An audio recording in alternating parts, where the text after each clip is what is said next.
Всем привет!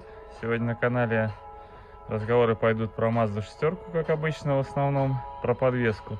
В общем, беда такая, был стук. Спереди слева был стук. Стойка здесь новая, рычаги все новые.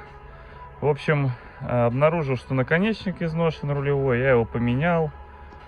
Стук не прошел. Подумал, что втулки стабилизатора. Втулки стабилизатора тоже были поменены. Подрамник опускался. Здесь поменяли наконечник, поменяли втулку. Вот там она, вот она, пальцем мне показывает. И, уже думаю, что ж там еще может стучать? Наверное, косточка. А звук такой, как будто сейчас колесо отвалится. Просто вот ужасный. Новую кость поставил, стойку стабилизатора. И ничего. Думаю, ладно.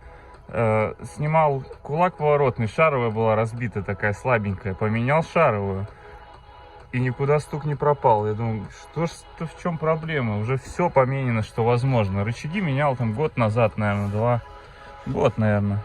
И тут вот, если присмотреться, я постараюсь камерой показать, видно же небольшой надрезик на пыльнике. В общем, вот, и эта красота болтается.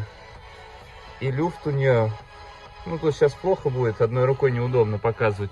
Люфт у пальца вверх-вниз. И плюс он очень-очень легко ходит из стороны в сторону. Теперь, эта шаровая не меняется, она меняется вместе с рычагом.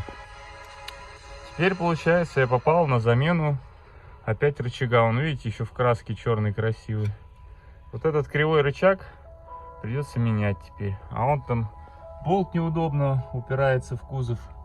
Надо подрамник приопускать. В общем, буду развлекаться. Но этот стук я нашел наконец-то. Вот этот рычаг так бил, как будто сейчас колесо отвалится. Надеюсь, кому-то пригодится эта информация. Ставьте лайк, подписывайтесь. Всем пока.